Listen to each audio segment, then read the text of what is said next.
Women hadn't become police officers, but my dad was in, and it was the first time that the women were allowed to take the test and go on patrol.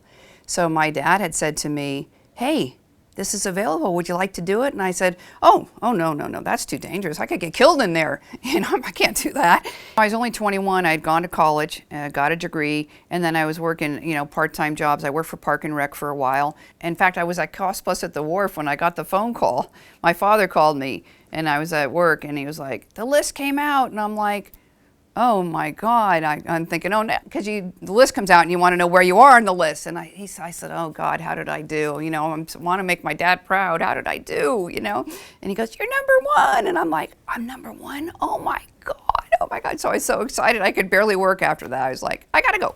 126, Mindy Pengel.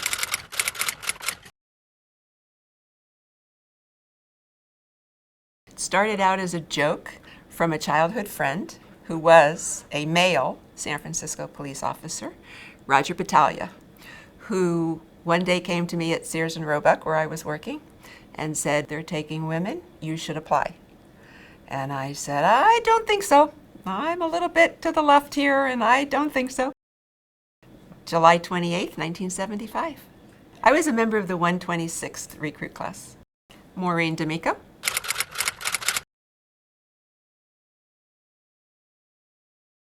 I was a paint chemist towards the end, and I was tired of finding out what made paint work. I kind of wanted something else. Saw an ad on a Sunday morning TV show. It was, "We need a few good women for the San Francisco Police Department." And I went, oh, that's it. That's what I want to do. I can work for myself. I could be outside in a car and do good. 126th. Vicki Quinn.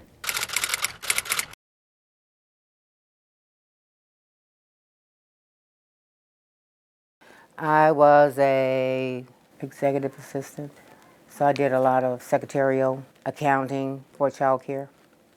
I was recruited by Jim Norman from the police department because they had an office set up in our office. It was a community outreach program, so they recruited me. 20 women in my class, 127. Willa Brown.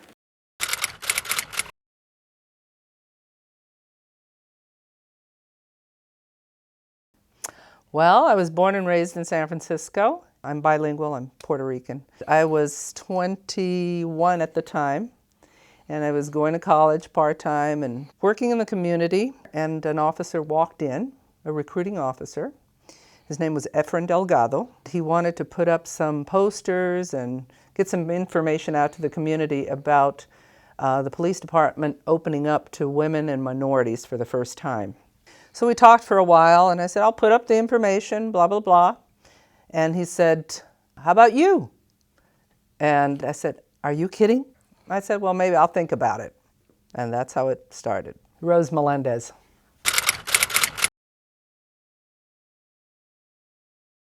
I was a meter maid for about 2.5 years, waiting for the police department to figure out if they were going to hire women or not. Something I probably always wanted as a girl. My father had been a patrol special. He could never be a full-time police officer. Typical World War II veteran. No finished high school, but had kids. So it's just kind of something that I thought, wow, I want to be of service, Pamela Fitzgerald Wormus.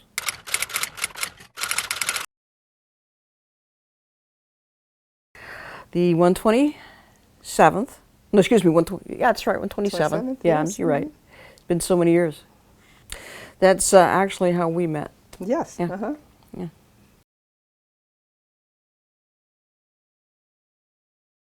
I worked for the telephone company. I was a long-distance operator. I had a friend that was a deputy sheriff, and he told me to go and apply for the sheriff's department. When I went to City Hall, I went down and filled out an application. We didn't do it on the internet at that time. And the police department was open too, so I applied for both. Barbara Brewster.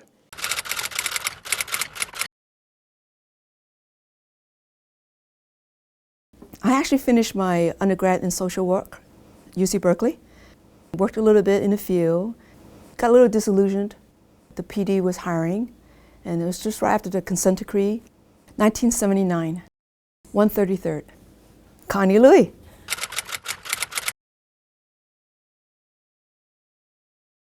I worked at Woodrow Wilson High School. I was the main office secretary, and I used to watch the school cars come in and deal with the kids. And I thought to myself, God, I'd like to do that job. One day I was going down the road, driving down 101, and I heard an announcement on the radio, and it said the San Francisco Police Department is hiring, and they're encouraging women to apply, and there's no height requirement. And I said, thank you. And I applied the next day, May of 1980. I was in the 137th. Juanita Stockwell.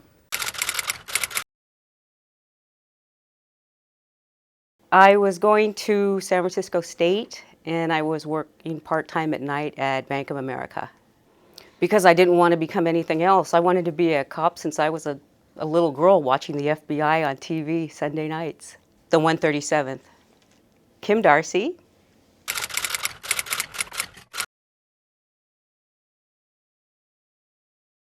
Well, what happened was my aunt was working for the police department, and my cousin and I had both just graduated. Yeah, she was a fingerprint technician. She was one of those original people that would have to search for prints by hand and try to match prints that they got with these files by looking in files and looking at patterns and doing it the archaic way. So she decided she was going to put my name and my cousin's name in to take the test. We get this card and we go, what's that? What's this for? And she goes, oh yeah, I signed you up for the test. I go, well, why? Well, you don't have a job, you know. So we took the test and both of us were offered a job. So my cousin decided to become a teacher and I decided to come in the police department. 150th, Sandra Tong.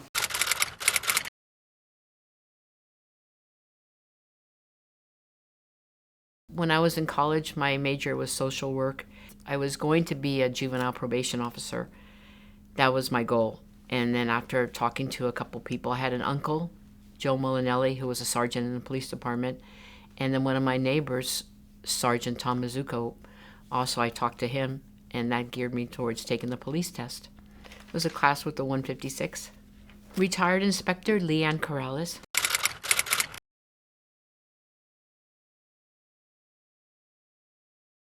It was always something I was going to do. Ever since I can remember, that's what I was going to do.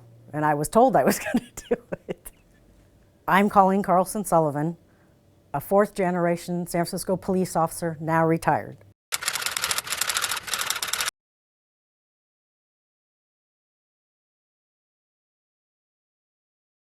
I was actually taking criminology at City College, and I was working at nights at Sumitomo Bank. I grew up wanting to be a cop. I watched Starsky and Hutch, Streets of San Francisco, Policewoman. Was it Policewoman? July 1984, Maria Oropeza.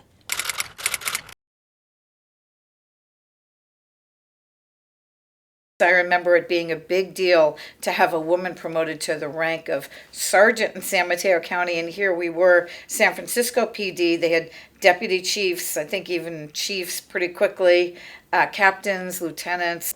1984, the 159th San Francisco Police Academy class. Susan Mannheimer, police chief, City of San Mateo.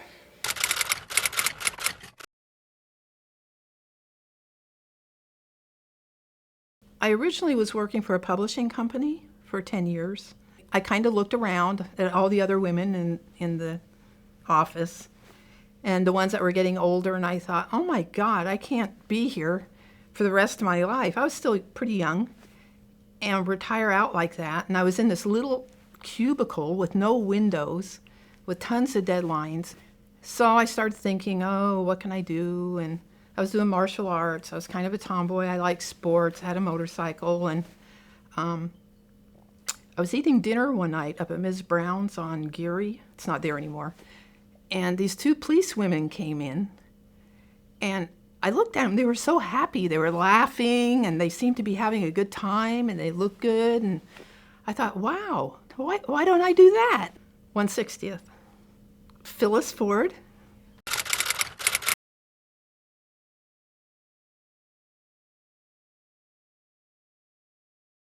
I never really wanted to be a cop because my brother always wanted to be a cop. And, there were some negative connotations. Even in college, the security guards are coming. They unfun people. I was a recent college graduate, and I had gotten into retail management, which I hated. My degree wasn't so marketable, and was searching around for something, and my brother said, oh, take the test, you never know. And so I did. And here I am, 29 years later, September 2nd, 1986. I was in the 163rd, Ann Mannix.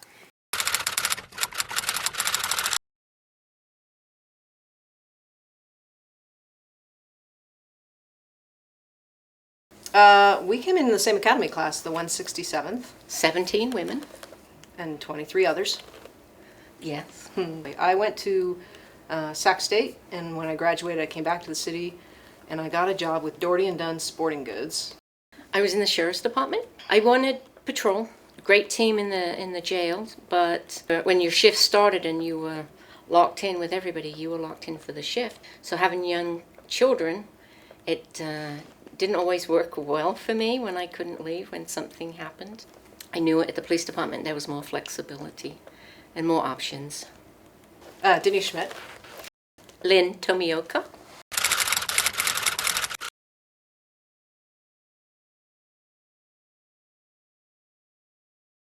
Mindy. Miriam. Molly. And Maura. The Fighting 169th. 171.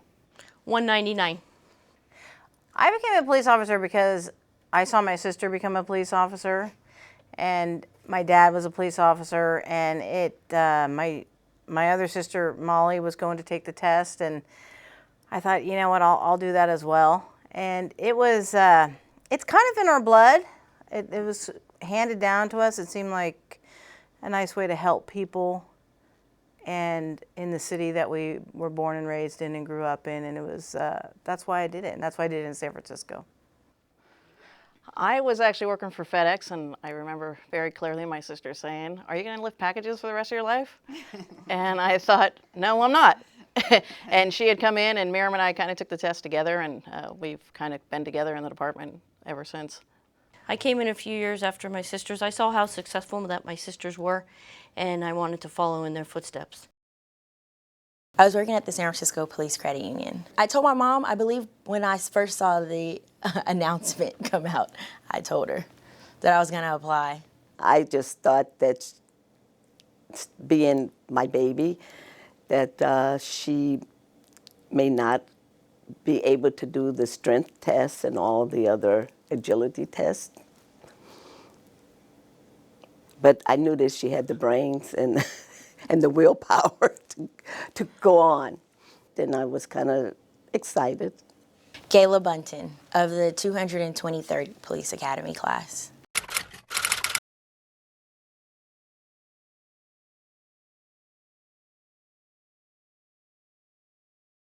In 1974, I was recruited by the Officers for Justice.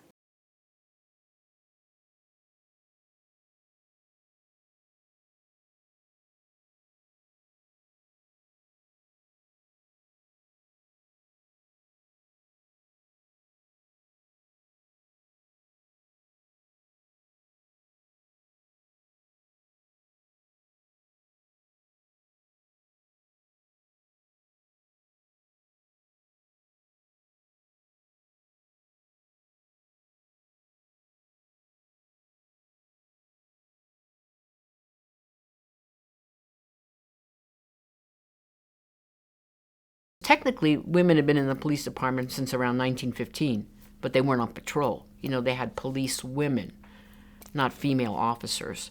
You know, the women that wore the dresses and had their guns in their purse, but women, and the ones that came in 1975, I really admire them. That, you know, they were the pioneers for us. It was wonderful. You know, I actually considered not going in the first class because we were aware that there would be difficulties. It was quite surprising in some ways because I thought we were going to go in and be more welcomed than we were. Bittersweet, that's a good way to describe it. It was probably the hardest part of my career. The academy was grueling. I think it was as a result of a court order that women and minorities would come into the department, and I don't know if they were fully prepared. I had the sense they really didn't want women, and they were trying to prove that we couldn't do it. But I think the general attitude was, well, the women weren't going to make it, so let's get this over with. I think in ways it was made hard for us intentionally, and you could see the difference between the men and the women. At that time, it was not as organized as it is now. Historically, the Academy was the 5th floor of the old, what is now the old Hall of Justice at 850 Bryan Street. And we ran in the parking lot where the county jail is. There were cars parked there, and our physical training would be to run in between the aisles of the car to get our running exercise. I had taken judo when I got out of college, and so I kind of understood what was going on about the physical stuff. I was the one they picked on in the class. Now, for the first time in the history of the police department, 9 critical tasks to get out. I believe we started with 11, but the men had to do them also. And when they were taken on by public advocates, their answer was, well, we've never had women before, so we don't know if even if they go through our academy training whether they're going to be physically strong enough. So when we were not successful at the 11 critical tasks, the federal courts then said, would throw 2 of them out and make them 9 critical tasks. And when we weren't successful with 9 critical tasks, the federal court revisited the issue and said 7 critical tasks. And what they did is they hired Dr. Verducci to put together these critical tasks. And what I recall is the guys passing everything, and then we were told to wait outside. And we came in groups of 2 women at a time, to perform these tasks against these guys. They picked some of the strongest guys in the department. I'm not kidding you. They're athletes. Hercules. Yes. I have a temper. I have this Latin Puerto Rican temper. Anyway. AKA the dagger. Yeah. Anyway, I remember my name being called along with Officer Willa Brown. I remember Willa and I stepping in and seeing these 2 huge muscled guys, and they had the 36-inch baton, which is a riot baton. And our task, according to Molo, he was our trainer. He was a very sadistic trainer. Yeah. Willa Brown and I stood there, and we were told, your task is to remove that baton and take that officer down as quickly as possible. They had taped their hands and put resin. We had only our hands, you know. And so I remember Willa and I, we looked at each other, we looked at them, we looked at each other, and we looked at them. And we knew, as women, we knew exactly what we were going to do. Because the guys were standing there in a stance, open leg stance, holding the baton. They blew the whistle, and we only had so many seconds. We stepped in, and boom, right in the middle, they went down, we grabbed the baton and took it away. And Molo, all of a sudden, started screaming and yelling, "That's not the technique we taught you. Get the hell out of here right now." And I said, "We got the baton away." So we stepped out, and there's a line of women waiting outside the door who heard everything, and they were like, "Oh my God." And Willa and I, we thought, we're fired. That's it. They were filming all this. Video cameras. Basically showing, see, they can't do it, they can't do it. Not realizing that anybody who's looking at these video cameras see, well, the guys, you know, they hold it and they let it go. With you guys, they're not doing the technique, they're holding on, or they're doing the resin. And so when it came to the court, Judge Peckham, who's now deceased, wanted to see all that stuff. city attorney reviewed it before taking it to public advocates, and he basically told the department, he says, "Are you nuts?" Yeah. He says, "You show them," he says, "not only are they going to get in, he says, we're going to be sued punitively." Yes. So they miraculously lost all those The videotapes. films, yeah. It could have been more pleasant, and I think they are now, but I think the people before us, the 126th, I think they had it worse than we ever had it. From day one, we were told, the whole class, men and women, that we could no longer use the elevators. So it was 5 flights of stairs up in the morning, and then if you went out for lunch, 5 flights down, 5 flights back up. On the days that there was physical training, we would go back downstairs 5 flights, and we'd run in the back parking lot to the Hall of Justice, which also doesn't exist anymore. There's now a jail sitting on that property. Round and round, and then up the stairs. Last group up, we were in squads. Last group up had to do push-ups. So you didn't want to be the last person in that gym because your whole squad then had to do push-ups, and they weren't too happy. Yeah, that's physical training. You were in good shape when you finished that. Physically, we've got to really test them, really see if they can do this. We were running with a baton, and we were like sprinting, and there was a larger male behind me, and I guess I was running slower, and he pushed me from behind, and I thought I was going to fall. And when I regained my balance, we got to the end line, I turned around and I pushed him back. We were the first academy class that came up to Amber Drive, 350 Amber Drive, and at that time the philosophy was more of like a college setting. In the academy I did ask her for a little advice, and she would give me good, encouragement and things like that, so it worked out well. It was very hard because I wasn't in the military. It was really military-like exercising, and then studying. And then when you have a family at home that and we could not miss any class, or any classes at all.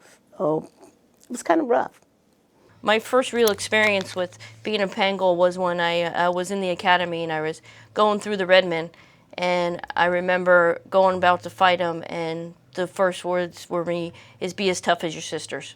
And so I knew from then that I had my work cut out for me, but that I could do it. Really happy to get out of the academy.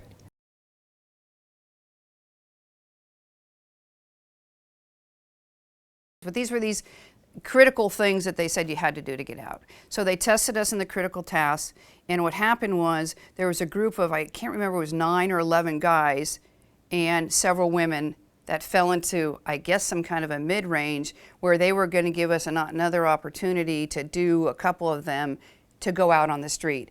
And I think why that happened, in my mind, was because the guys also fell into that area. They wanted all the guys to go out, and it was okay if the women went on to additional training. But what happened, we spoiled their plan. 3 of us made it into that little group. So in order to get the guys out, they had to give us an opportunity also. So within that opportunity, Vicki Quinn and I made it through.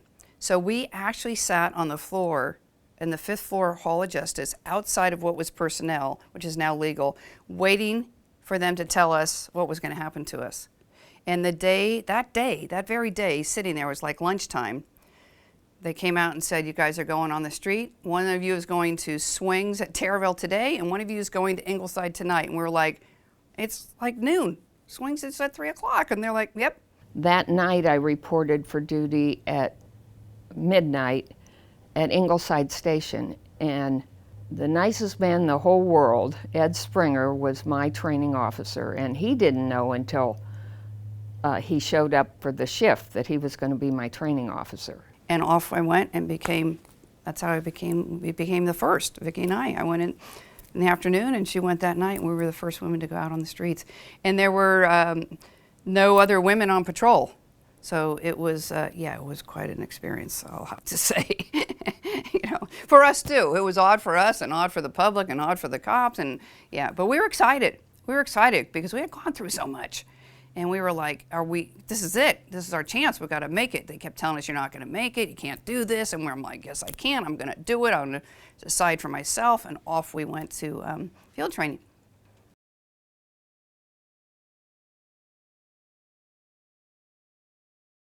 The sizes were not for women. So initially in the police academy, because we were sworn in on day one, and we were police officers on the very first day, we were given a police uniform, but they were men's shirts. So we more or less just swam in these shirts because they weren't small enough for the women. Men's pants, men's shoes. It was difficult for a long time. I didn't have a problem with them because you had to wear a vest, so everything was kind of bulky anyway. And I was a little bulkier than I am now, so it was fine. It didn't bother me. And we were given men's bulletproof vests, which for the men worked really well because it was a flat panel in the front and a flat panel in the back. But there were several women in the class, and many women to come, who were not flat-chested. It could be well into the late 90s before the women said, this is not healthy. We were actually told that we didn't have uniforms. They gave us uniforms from the property clerk's office that were old uniforms that others had worn, the guys, and that they turned in. And they didn't fit, and we didn't have uniforms. And I was like, I remember coming home on the first day and saying to my dad, Dad, they don't have uniforms for us. And he goes, they told us we weren't going to be here. I said, where are we going to be? I was like, what do you mean we're not going to be here? Of course we're going to be here. And I would talk to him, and he would just, encourage me and just say, hang in there, go with it. You're going to be fine. The department would say, welcome, welcome minorities, welcome with females. Yet, at that time, many of the clothes didn't fit. The issued raincoats, the rain pants, gloves, didn't fit. We called them nun shoes because they had no shoes picked out for the uniform for the women. And when the nun shoes wore out and we went back, we just got men's shoes in smaller sizes. One-piece jumpsuit.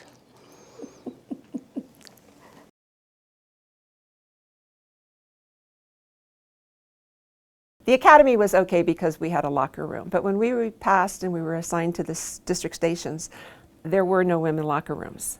So you either changed in the bathroom, or you changed in a dark closet, or I took the easy way out and wore my uniform back and forth to work so I didn't have to change. There were no accommodations for the women in any of the stations. In Terraville, they sent me down in the basement and just found a little area for me to change because they didn't know I was coming. No, they weren't prepared, and that's just the way it turned out. I went, this is fine, that's good. Yep, okay, fine. We didn't have a locker room for ourselves. We had to share with the men. That was, that was kind of funny. The women in my class, they wasn't bashful. We had like a little closet that we changed in. Well, I recently visited Central, and they've built a women's locker room, still substandard, in the garage area. But I've never been in the men's locker room, so I can't compare it.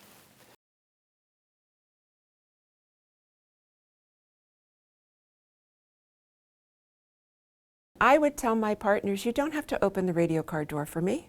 I'm very capable of doing that. But if you want to open the door for me, then tomorrow night when I'm driving and I have the keys, then I'll open the door for you. I took the hostage negotiation class against the instructors. He didn't want women in. He said, women are not good negotiators. You shouldn't have women. Some of the trainers were not very happy that we were there because in order for them to stay at Central Station, they had to be a trainer. They had to be FTO. And so there were condoms on our lockers. There were mace that they would on our lockers. So, if you touch the mace and you touch your eye, you would feel it. I had worked with now deceased Marina McDowell, and we were the first undercover female team. We worked together and we covered each other. We worked really good together. She and I were down working on Leavenworth Street, that's down in the Tenderloin, and we were stopped and solicited by male, and we arrested him for, solicitation. We took him in to book him in the station, and we were told by the lieutenant never to do that again because we were to be arresting the prostitutes and not the Johns. So I thought that was kind of interesting. Well, in the beginning they didn't. Most people didn't know. It's not like I hid it, but I wasn't out there. But I guess after the parade, I mean, the parade was fun. You know, marching down this wave and everybody's cheering, throwing little, it was like being in Mardi Gras, and there was a lot of support there. But afterwards, yeah, some of the cops, like one said, "You're not gay, are you?" And it's like, yes. I guess he wanted me to say no. When Vicki and I were out there, and I was responding to runs, and I would go to the door, and the people didn't want to talk to me. They're like, "I want to talk to him," you know. And I was like, "Okay, talk to him." You know, it was fine with me. I kept being transferred. I never got accepted right away, because as soon as I'd start to get accepted by the guys, they transfer me to another place. And so when I finally landed at Northern, found this fella that I thought was nice, and I asked him to be my permanent partner, and that changed everything. And he said, "And you taught me how to handle things without being physical." And you know, I said, "Well, I could say something softly because you were standing behind me, putting your gloves on in a menacing way." So I figured that, you know, this will work. The first time I hurt my back, you go to their doctor, and they just said, "Go home and soak in the bathtub." There's a lot of old timers on the swing watch and the day watch that probably thought women didn't belong in the job. We had to bail out of the car. He was driving. We bailed out of the car, and he's chasing him. I'm staying with the car in case I need to follow on with the car. And he had locked me out of the car. I was so pissed. I never worked with that guy again.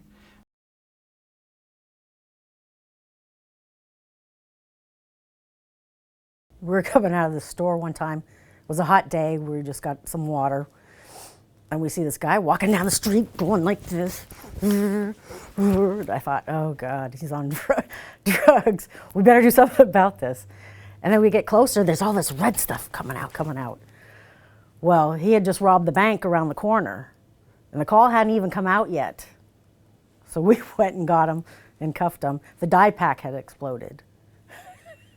At the very beginning, they needed a woman, so there I was, and so I was a negotiator. I loved doing that. That was fun. But I didn't get to negotiate very many, because I was an assistant or a helper or this or that. Mo D'Amico did a great one. I just happened to be on call for the hostage team the day there was a major incident in San Francisco. It was 1979, 1275 Market Street, the state compensation building, I think it was at the time. And a gunman had taken a secretary hostage and was literally firing out the window at Market Street. And so my team went in, a male negotiator started off the negotiations. And it went on and on and on, and so somebody said, finally, put a woman on the phone with him. So he goes, "Maureen," says the guy. I took over and finished the negotiations over many hours. I mean, he was going to fall asleep or something. He actually did, I think, fall asleep. The joke was I was so charming, I bored him to death. And he eventually just wore himself out 24 hours later. And then the tax squad went in and woke him up and dragged my suspect out of the room to a successful end, and our secretary was fine and unhurt.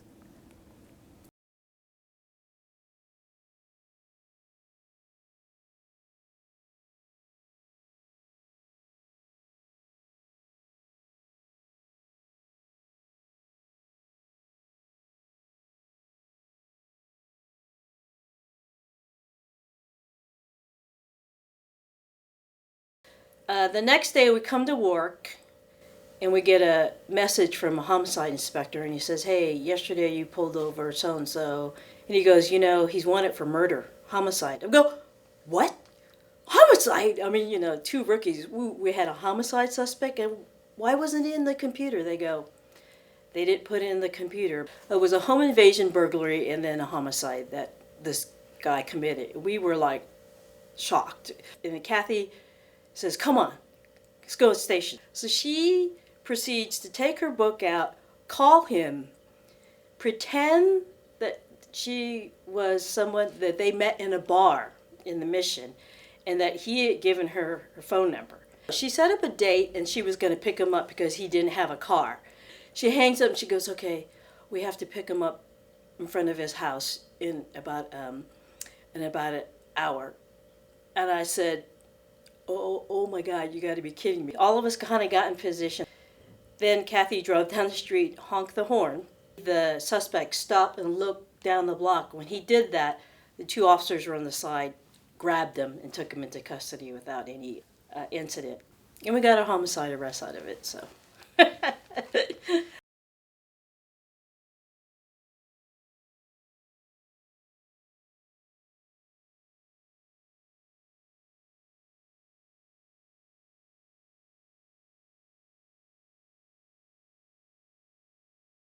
It was in 1984.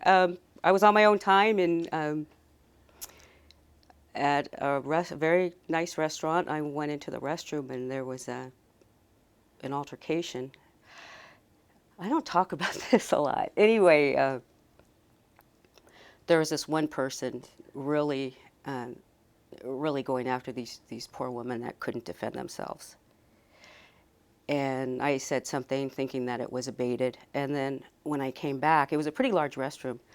I came back and the woman was still yelling at these poor women because they couldn't speak English. She pulled a gun out, and it was not my intention to arrest her. It was diffuse the situation, distract her from the women so I could get the gun away from her. And I did end up getting the gun away from her, but I was shot in the process. And I remember falling down, blacking out, and as I came to again, I could see the bathroom door out into the main area closing. So I got up and I chased after her. And I was able, I had yelled and said, you know, this woman just shot some people, and I was able to take her into custody with the help of some other people. I was shot in my leg, in my thigh bone. Still have shrapnel in my leg.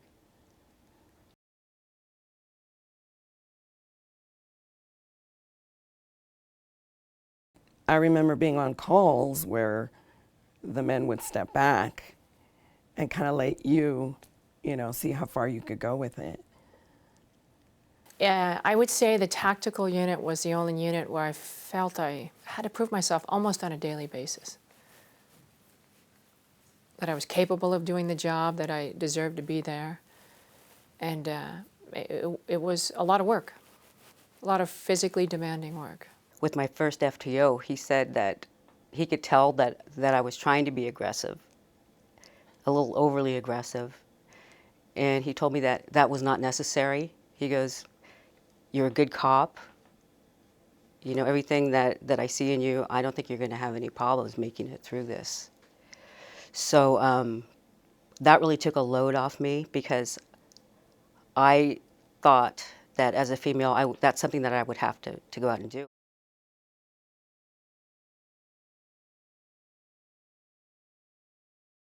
They would go in, and sometimes the fight would escalate because the combatants inside the bar now see another man and a man in uniform, and you're not going to, the macho side would kick in. If I went into the bar, there was no macho confrontation. They would señorita me this and hey honey that, and I'd say, come on guys, you can't do this in the bar, let's walk outside. And they would come with me without any argument, any fighting, mamacitaing me all the way out of the bar, and then my partner would be waiting outside and we'd hook them up. Two men officers had a drunk. They'd say, hey Mo, are you free? Can you come over and talk this guy out of the bar? Sure. And it built the camaraderie and a confidence that they could trust me, that I could do the job in a different way, totally different way, but that I was there equal to them. As much as guys always want to be hard, I mean, you're still human. You see some very terrible, horrific things out there. And if you're a parent, it involves a child, you got to take all that garbage home.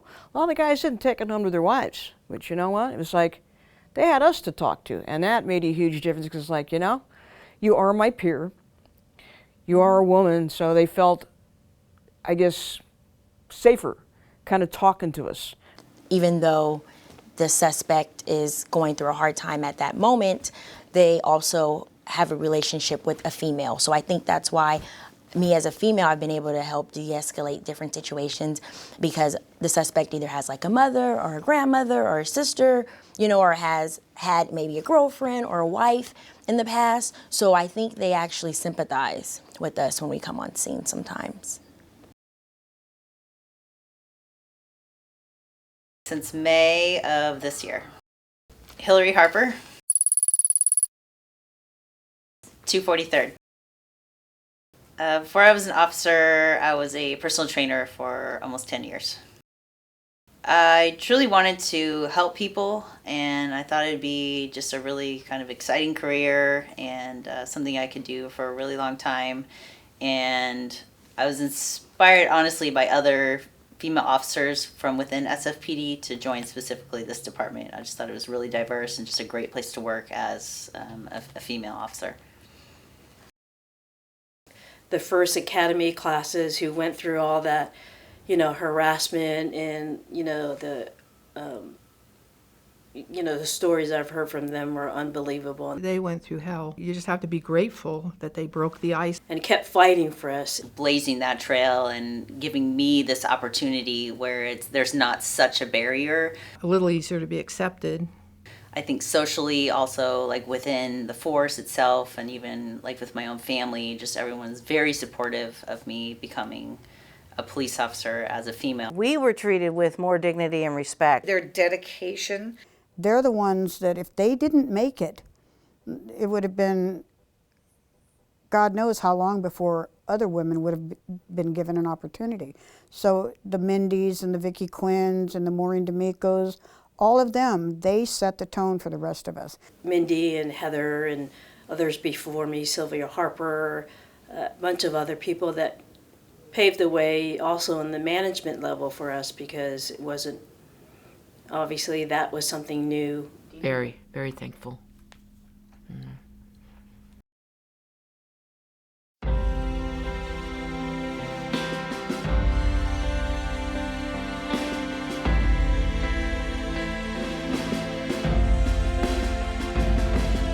Live or die with no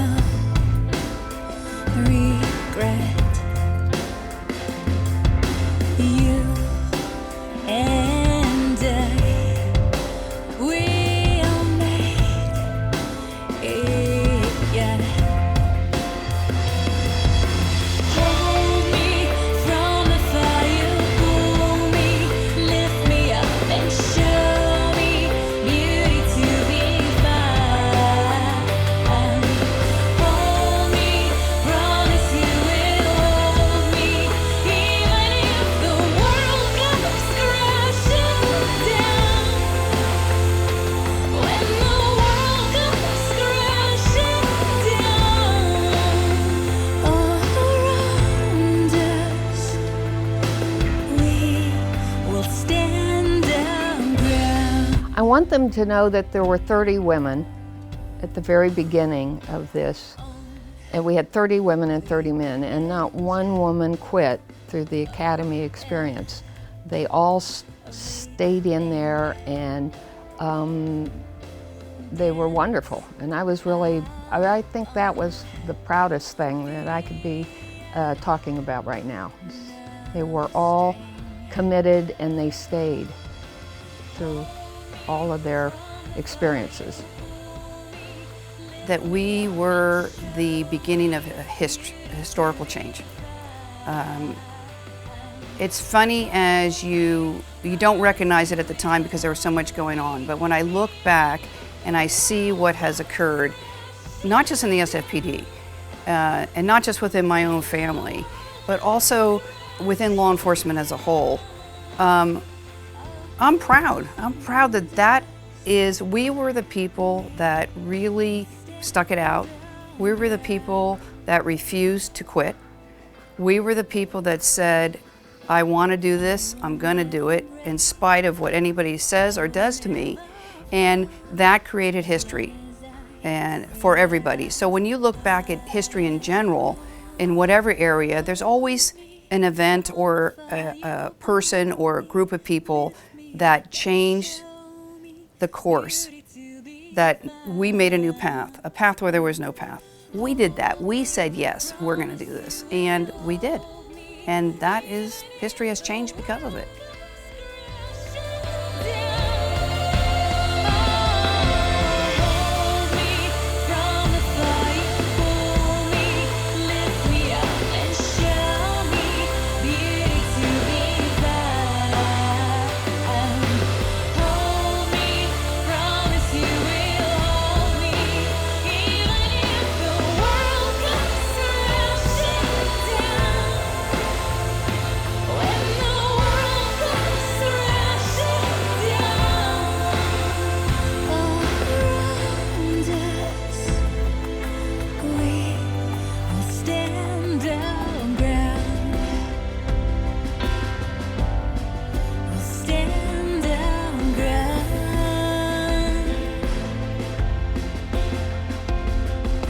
Live or die with no